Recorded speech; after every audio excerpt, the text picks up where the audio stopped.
setiap RT, setiap RW, setiap kepala desa diwajibkan untuk pasang, yaitu patung bebegik raksasa, dipakai kain putih, ditaruh sesajen di setiap gapura gang sepurwakarta. Saudara, kurang ajar tidak?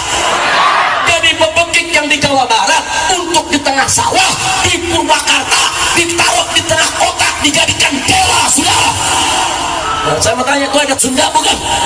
Adat Sunda bukan? Patung adat Sunda bukan? Musyrik adat Sunda bukan? Khurafat adat Sunda bukan? Takbir! Allahu Akbar. Tunjukin.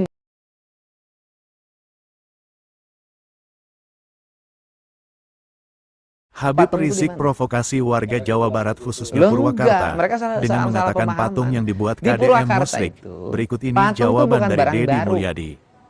Purwakarta itu punya industri keramik pleret. Ya kan? Membikin celengan dari tanah liat, celengan semar, terkenalah celengan paleret. Jadi itu asli Purwakarta. Celengan paleret, dibikin patung apa celengan yang besar-besar, yang harimau, yang itu, yang ini. Nah, ada khas Pleret namanya menong.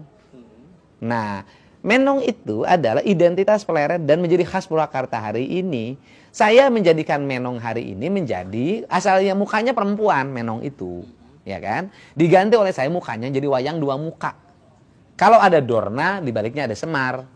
Kalau ada Yudhistira, di baliknya ada Duryodhana. Kalau ada Sangkuni, di baliknya ada Bisma. Jadi manusia itu dua muka.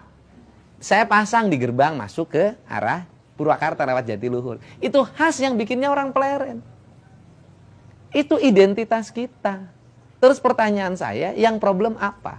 Kalau patung itu dianggap berhala dan tidak boleh, bikin keputusan yang menyeluruh untuk seluruh orang Indonesia. Dalam keputusan Kepres, dalam Perpres, dalam undang-undang. Karena saya bupati penyelenggara konstitusi. Pertanyaan saya adalah, kenapa sih kalau patung harimau Kodim nggak dimasalahin? Kenapa patung Lodaya di Polres nggak dimasalahin? Kenapa patung polisi nggak dimasalahin? Kenapa patung tentara nggak dimasalahin? Nah di Jakarta patungnya lebih gede, patung Sudirman. Nah persoalannya kenapa sih patung yang gede di Jakarta yang dimasalahin, yang di Purwakarta yang kecil-kecil? Nah, itu pertanyaan saya, kenapa sepertinya FPI? Saya nggak tahu, nggak tahu.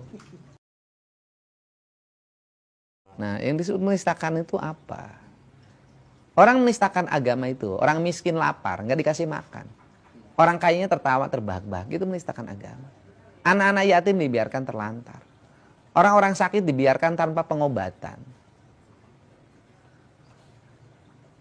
Itu menistakan agama. Itu kan orang pemahaman Sunda Wiwitan mereka pahami sebagai agama. Saya Sunda Wiwitan saya pahami sebagai ajaran Sunda Wiwitan. Wiwitan itu asal, awal. Ya Sunda Wiwitan Sunda yang mengajarkan tentang awal manusia penciptaannya, kecintaan terhadap lingkungan, kecintaan terhadap bersama, tidak boleh berbuat berlebihan, silih asa, silih asi, silih asuh. Lebih ke Filosofis dan nilai-nilai ajaran. Terus apa salahnya? Bukan sebagai bagian dari agama yang terlembaga. Nah, pertanyaannya saya adalah dari sistem ajaran nilai yang diajarkan tentang ketuhanan, kemanusiaan, lingkungan, apa yang salah?